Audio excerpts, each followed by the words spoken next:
그리고 이제 또 하나 등장한 변수는 바이러스 얘기죠. 오늘 집중적으로 좀 다뤄보려고 하는데 이 바로 변이 바이러스입니다. 뉴욕에서도 지금 그 부분을 지켜보고 있는 것 같고 추이는 어떻게 될지 자, 전문가 의견을 한번 구가해 보면서 국내 증시 개장을 대비하겠습니다. 730 정보회의고요. 알파프로 정태근 투자전략팀장과 함께합니다. 어서 오십시오. 네, 반갑습니다. 자, 숙제를 내드렸죠. 네. 이게 큰일 났네. 숙제를 자꾸 내리다 보니까 매번 네. 뭘 저도 정해야 된다라는 부담감이 있고 숙제를 해오셔야 되는 부담감이 있고, 그죠? 근데 뭐 지난 화요일 날 출연을 하셨었죠? 개장 때. 화목. 네. 그러니까. 그래서 그 당시 이제 변이 바이러스에 대한 이야기를 조금 준비해 주셨으면 좋겠다. 네네. 근데 딱 오늘 아침에 이제 대부분 그게 주류잖아요. 그죠? 자, 알파 플러에 계시는데 알파 변이가 있고 이 델타 변이가 나왔고 이제 어제는 또 델타 플러스가 나왔고 네, 이제 돌파 감염까지 나왔습니다. 네, 요걸 하나하나씩 좀 풀어봐야 되는데 자, 준비해 오신 내용이 무엇인지 좀 들어보죠. 네, 말씀하셨듯이 또 이 코로나 계속 변이를 하다 보니까 뭐 델타 변이, 뭐 알파 변이가 이게 나오고 있는데 이게 새로운 건 아니고 명칭이 좀 바뀌었다고 보시면 될 것 같아요. 그 기존 영국 변이가 알파 변이고요. 알파 변이. 그리고 인도 변이가 그냥 델타 변이라 보시면 될 것 같습니다. 그리고 이 인도 델타 변이가 또 변이가 되면서 또 델타 플러스로 또 진화를 하는 이런 구조가 잘 만들어지고 있는데 남아공이 변이하면은 뭐 감마 변이 이렇게 되나요? 네. 이 알파, 델타, 감마 어떤 무슨 특정한 그게 있어요? 이게 그러니까 특별히 그러니까 최초의 그 코비드19 같은 경우에도 그 우한 폐렴에서 코비드19로 WHO에서 명칭을 정한 거지 않습니까? 그것처럼 그 지역을 좀 빼고 그러니까 지역에 대한 어떤 그 뭐라 해야 될까요?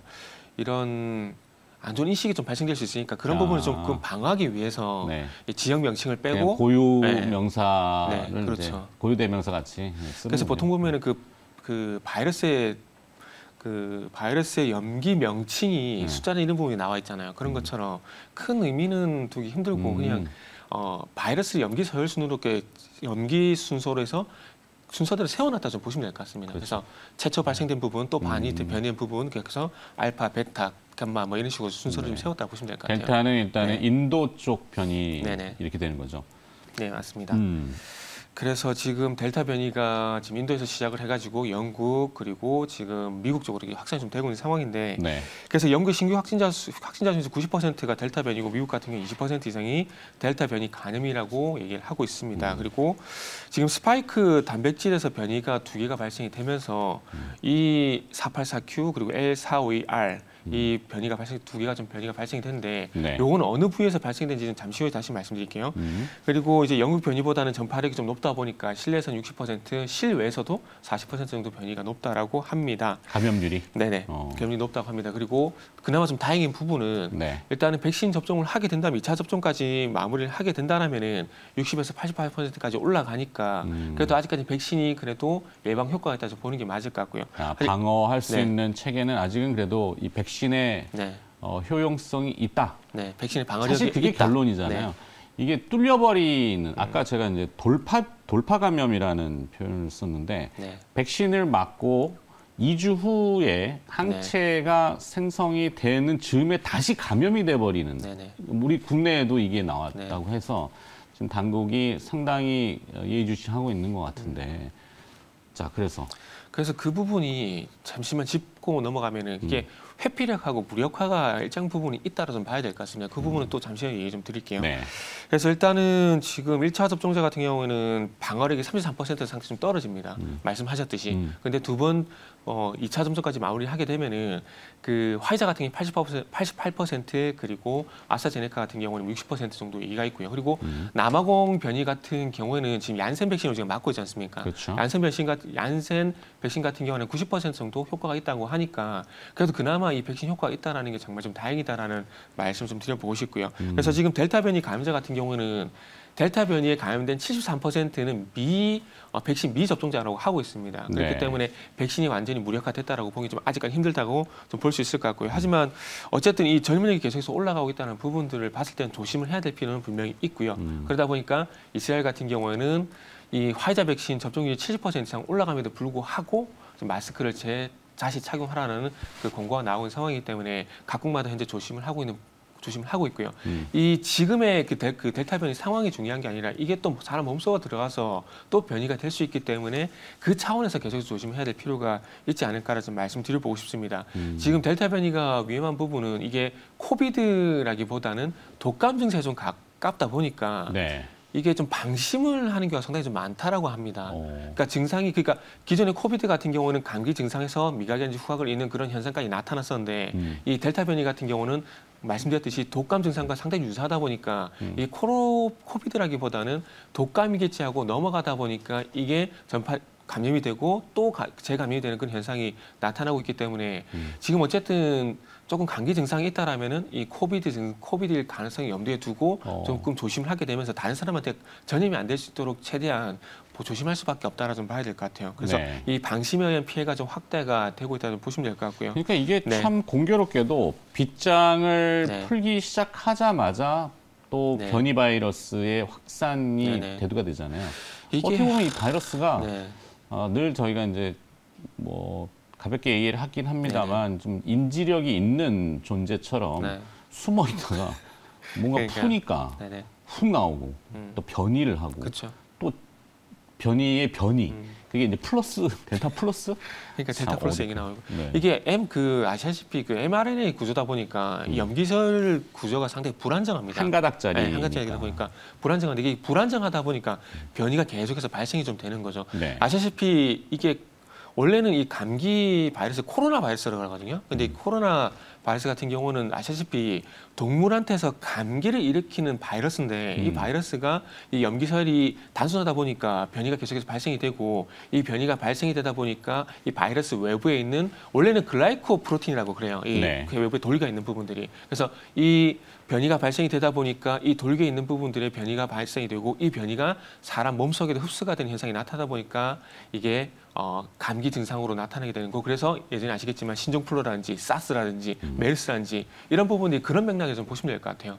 그런데 그런 맥락 속에서 코비드 바이러스 같은 경우는 아시다시피 리버스 제네틱스라 그래갖고 유전자 조작으로 해서 발생된 바이러스이기 때문에 전염력이 더 크고 초기 치사율이 상당히 커졌다라고 보시면 될 것 같습니다. 네. 그래서 이런 부분들이 있는데 그래서 지금 다시 말씀드리고 싶은 부분이 그 스파이크 단백질의 변이가 2개가 발생됐다고 말씀드렸는데 자 지금 단백질, 그러니까 mRNA를 싸고 있는 그 단백질 내부에 있는 부분은 변이가 발생되지가 않습니다. 네. 외부에 있는 글라이코프로틴이라 그러는 지금 스파이크 프로틴이라고 하죠. 이 스파이크 프로틴에서 스파이크 단백질 돌기 부분입니다. 몸의 세포와 접촉하는 이 돌기 부분에서 변이가 계속 발생이 되고 있는데 요 스파이크 프로틴 같은 경우도 S1과 S2로 또 구분해서 봐야 되는데 S1 효소에 이 리세터 바인딩이라는 그 부분이 있거든요. 그래서 네. 그냥 지금부터는 RBD라고 하겠습니다. 네. 이 RBD가 그 실적으로 사람 폐와 접촉하는 그 부위라고 보시면 되는데 이 부위에 현재 변이가 발생이 되다 보니까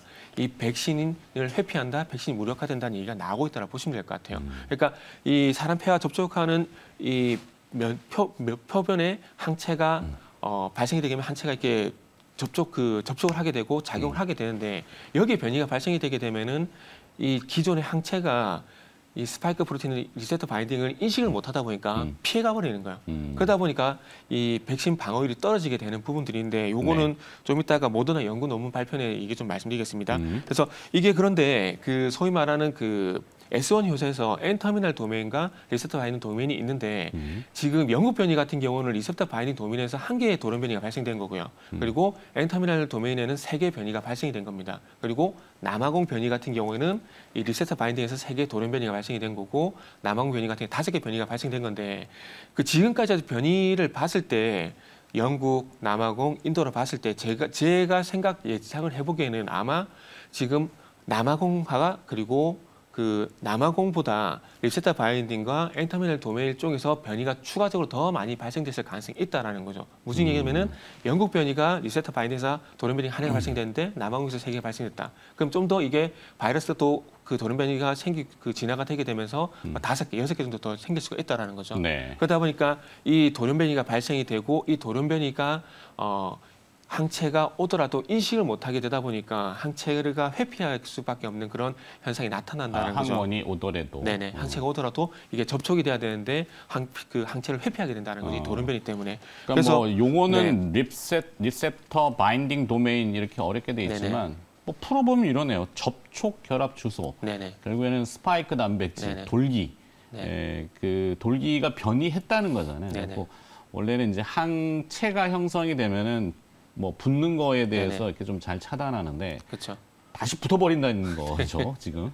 네. 그래서 이 항체가 들어가서 스파이크 프로틴이 돌기가 붙여져 가지고 몸 외부로 이렇게 배출을 시켜야 되는데 이 백신이 한 역할이거든요. 네. 항체 치료제는 이 스파이크 프로틴의 이 RBD를 그러니까 중화시켜서 무력화시켜 버리는 겁니다. 그러니까 녹여버린다라는 거죠. 네. 그래서 백신과 치료제는 역할이 좀 다르다라 좀 보시면 될 것 같아요. 그래서 백신 같은 경우에서 그 가짜 바이러스를 보시면 될 것 같고 이 가짜 바이러스를 형성해서 항체가 만들어지고 이 항체가 몸 밖으로 밀어낸다. 이렇게 좀 해석을 하시면 될 것 같아요. 네.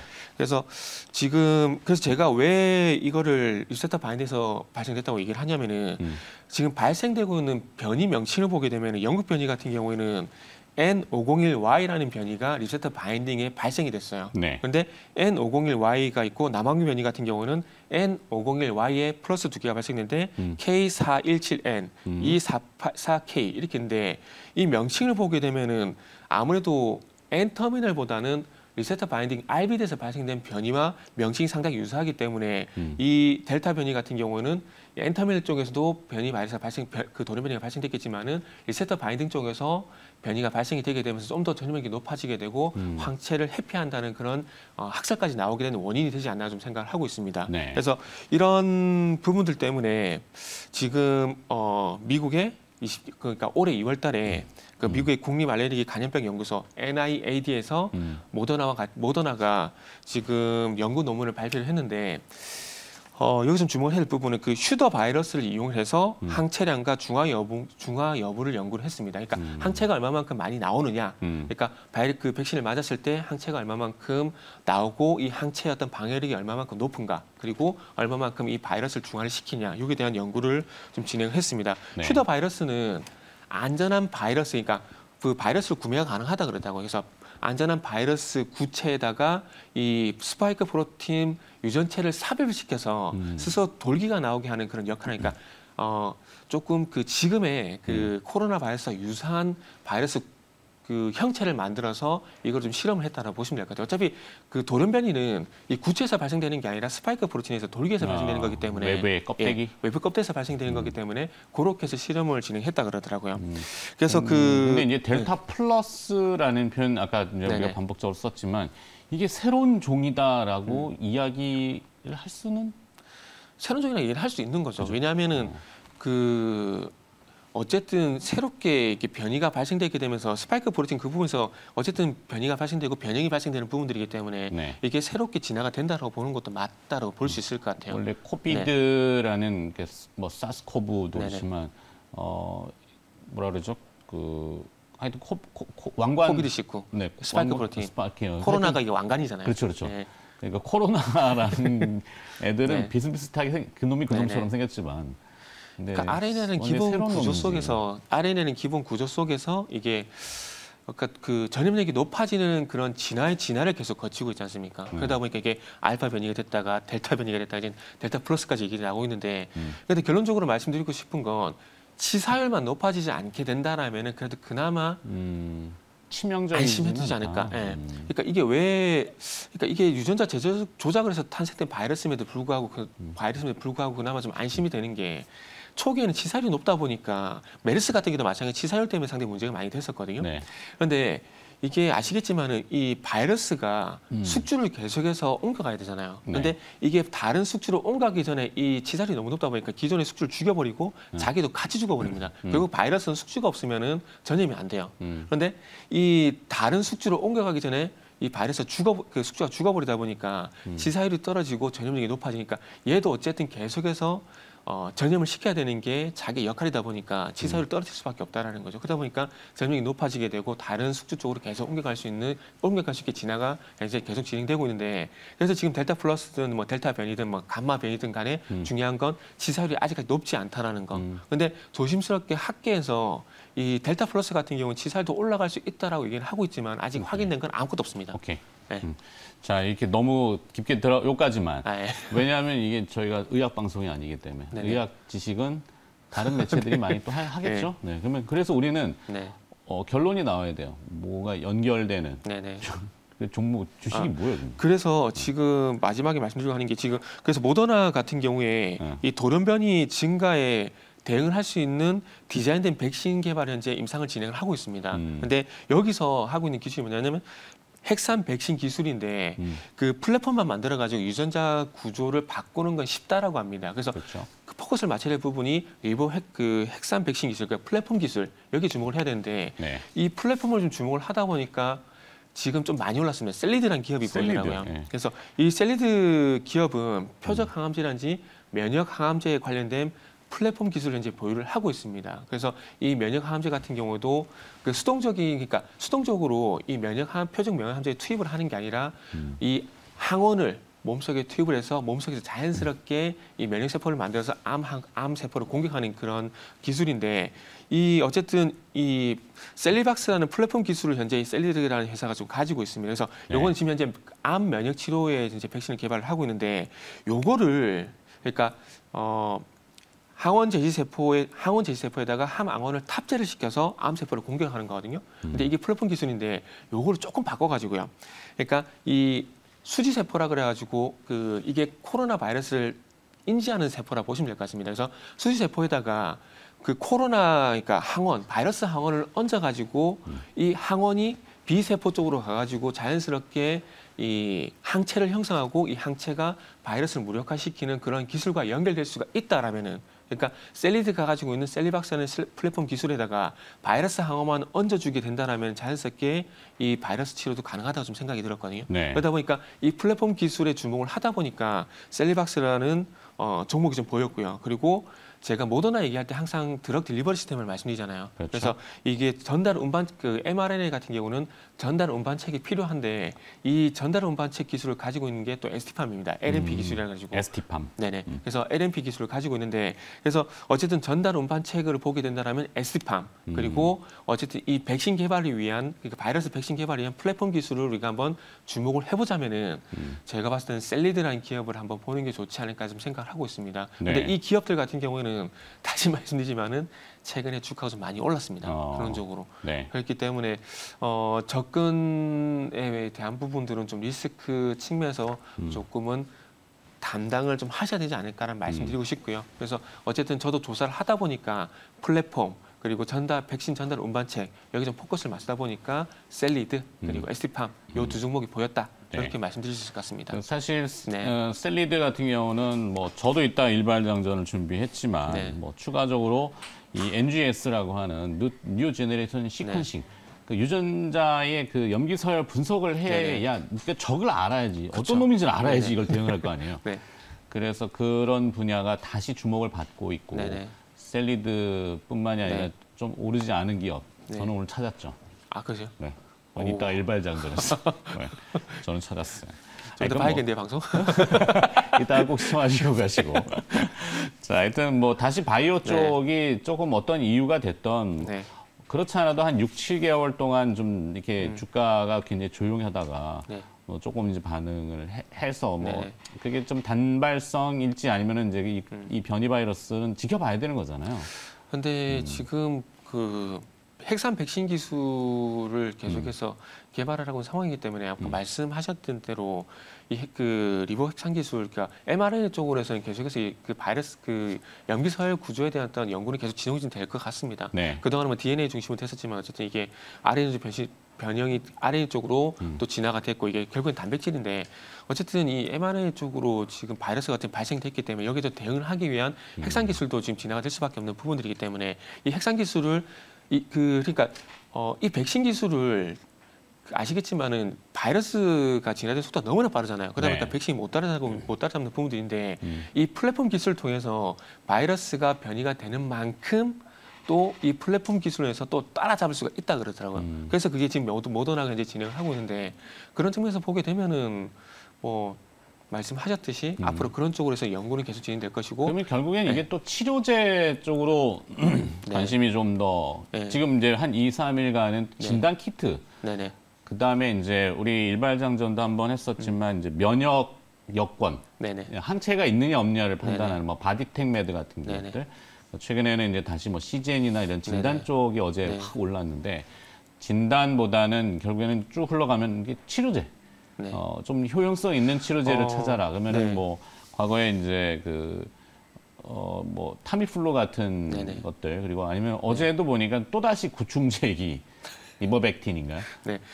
제가 한 가지 또 말씀드린 게 지금 셀트리온에서 CT-P59 치료제를 만들었지 않습니까? 네네네. 근데 이게 3상 중간 결과에서 남아공 변이 효과가 없다라는 결과가 나왔었거든요. 근데 이게 최종 결과가 나온 게 남아공 변이도 효과가 있다는 얘기를 하고 있습니다. 그래서 CT-P59를 대체하기 위해서 CT-P63을 개발했었는데 네. 지금 CT-P59가 남아공 변이 효과가 있는 상황이기 때문에 아마 항체 치료제 얘기를 하게 된다면 그 셀트리온의 셀트리온. 치료제도 한번 주목을 해보는 게 좋을 것 같습니다. 그러게요. 어제 또 네. 셀트리온은 합병 얘기가 또 시장에서 확 또 슬슬 합병 그때 그 전에도 이제 재료가 있었지만 다시 또 네네. 도출이 되는군요. 타이밍이 보면은 네. 하여튼 근데 셀트리온이 공교롭게 그걸 참 잘하는 것 같아요. 잘 말무려 들어가요. 네. 네. 잘 말무려 들어가서 네. 하여튼 잘해요. 네. 네. 예전에 뭐 공매도부터 해가지고 이제 코스피 주주 입장에서 이전과. 보면은 나쁜 네. 건 아니죠. 주주 입장에서 너무나 좋죠. 주주 입장에서는 개 그지 같은 게 이제 한국전력 같은 거죠. 아, 그죠. 그지 같다는 표현을 제가 아이씨. 정정하겠습니다. 네, 정정. 그다음에 이제 또 시간은 다 됐네요. 뭐 네. 그러면 정리만 좀 하도록 하죠. 뭐 기업은 그래서 사실 네. 매칭을 뭐 대중들의 관심은 네. 코로나도 중요하지만 주식시장에는 어떤 네. 영향을 줄 거냐 이 부분이거든요. 주식시장에는 아마 큰 영향은 없을 것 같습니다. 그러니까 작년에 이미 너무나 크게 이렇게 화두가 됐었기 때문에 네. 그리고 제가 확실하게 말씀드리는 건 영화는 호재도 없고 영화는 악재도 없습니다. 코로나가 지속이 된다고 하더라도 그 증시에는 영향이 제한적일 수밖에 없다는 말씀드릴 거예요. 그래서 사례로 이제 참고로 말씀드리면은 2018년도에 미국과 중국의 무역 분쟁 이슈가 발생되면 시장이 계속 악재가 됐었지 않습니까? 네. 근데 지금도 아직도 진행형이거든요. 그러나 지금 시장에 영향을 전혀 못 주고 있지 않습니까?